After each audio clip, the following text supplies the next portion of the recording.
Special language test Telugu code 37 పరీక్షలో 3 పద్యాలు ఇచ్చి ఒక పద్యానికి భావం రాయమని అడుగుతారు.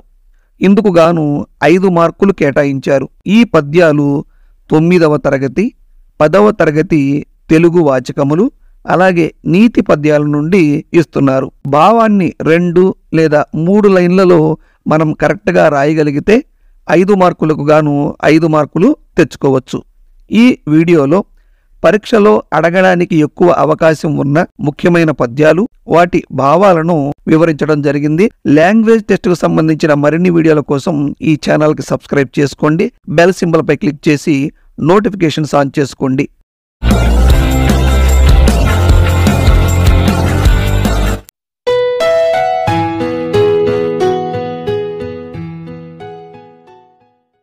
ముందుగా పద్యాన్ని 1కి 2 సార్లు చదివి ప్రతి పదానికి అర్థాలను తెలుసుకొని అర్థాల ఆధారంగా భావాన్ని క్రమంలో అమర్చుకొని రాయాలి. అలాగే పద్యాన్ని చదివేటప్పుడు ఎక్కడెక్కడ ఆపాలో తెలుసుకోగలిగితే భావాన్ని త్వరగా అర్థం చేసుకోవచ్చు. ఇప్పుడు కొన్ని ముఖ్యమైన పద్యాల యొక్క భావాలను వివరంగా నేర్చుకుందాం. పొదలి ఎండొండ దివియును భువియు దిశలు బొదవి కొనియుండు చీకటి ప్రోవు వలన మిక్కుటంబుగా ఘాటుక గుర్కినట్టి కరవటంబున జగదండ ఖండమమరే. పొదలి ఎండొండ దివియును భువియు దిశలు బొదవి కొనియుండు చీకటి ప్రోవు వలన మిక్కుటంబుగా ఘాటుక గుర్కినట్టి కరవటంబున జగదండ ఖండమమరే. పొదలి పెరిగి ఎండొండ క్రమముగా దివియును ఆకాశమును భువియు భూమిను దిశలు దిక్కులను బొదవి కొనియుండు వ్యాపించి ఉన్న చీకటి చీకటి ప్రోవు వలన రాశి వలన మిక్కుటంబుగన్ అధికముగా ఘాటుక కాటుక గుర్కినట్టి పెట్టినట్టి కరవటంబునన్ బరిణిలో జగదండ బ్రహ్మాండము యొక్క ఖండం భాగము మమరే అమరెను.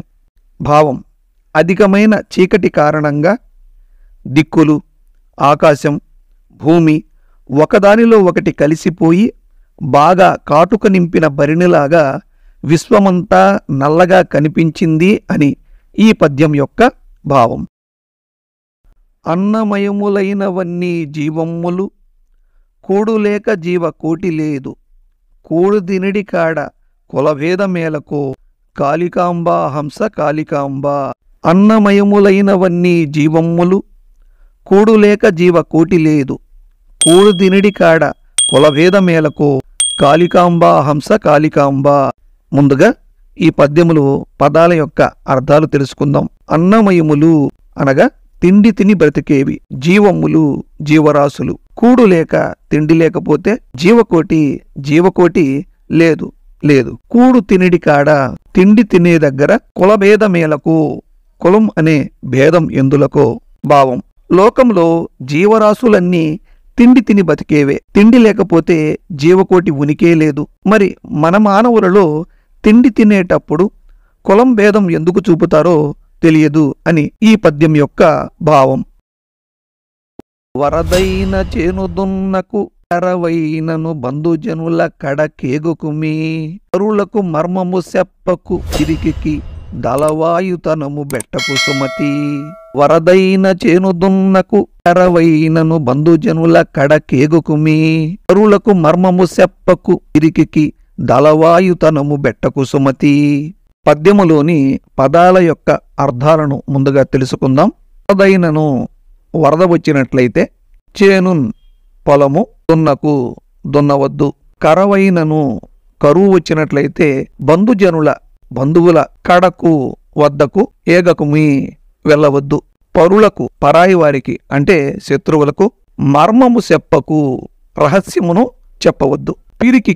పిరికివానికి దళవాయుతనము బెట్టకు నాయకత్వమును అప్పజెప్పవద్దు.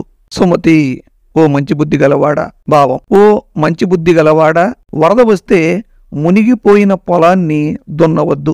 కరువు వస్తే బంధువుల ఇండ్లకు వెళ్ళవద్దు. తన రహస్యాన్ని పరాయి వారికి అంటే శత్రువులకు చెప్పవద్దు. పిరికివానికి సేవా నాయకత్వం ఇవ్వవద్దు అని ఈ పద్యం యొక్క భావం.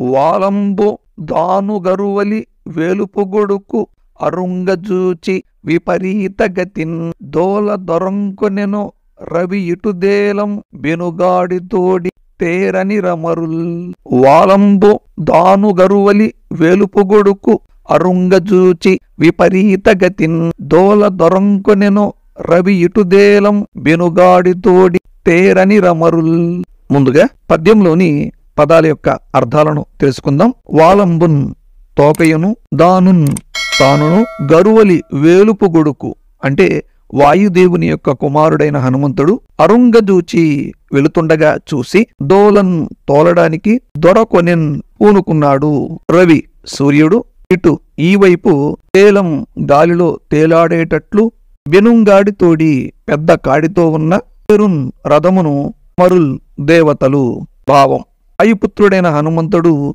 తోకతో ఎగరడం చూచిన దేవతలు సూర్యుడు చాలా వేగంతో పెద్ద కాడి ఉన్న తన రథాన్ని నడిపిస్తూ ఇటు వచ్చాడేమో అనుకున్నారు అని ఈ పద్యం యొక్క భావం.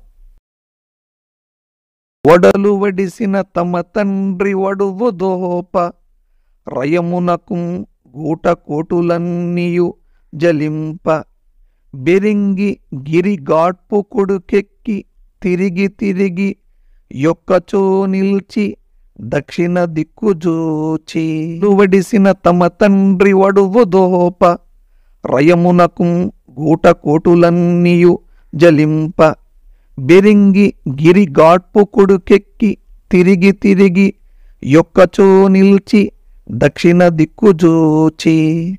పద్యంలోని పదాల యొక్క అర్థాలు.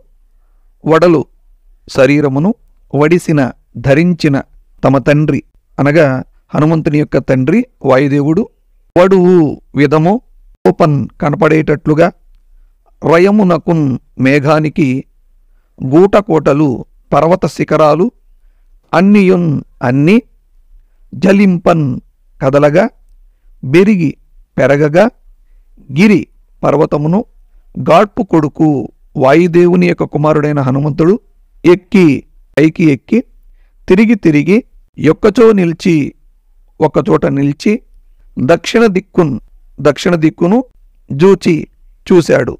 భావం బలంగా ఉన్న వాయుదేవునిలా వేగంగా వెళుతున్న హనుమంతుని వేగానికి పర్వత శిఖరాలన్నీ కంపిస్తున్నాయి. వాయుపుత్రుడైన హనుమంతుడు పెరిగి ఒక కొండపైకెక్కి అక్కడ తిరిగి తిరిగి ఒక చోట నిలబడి దక్షిణ దిక్కును చూశాడు అని ఈ పద్యం యొక్క భావం.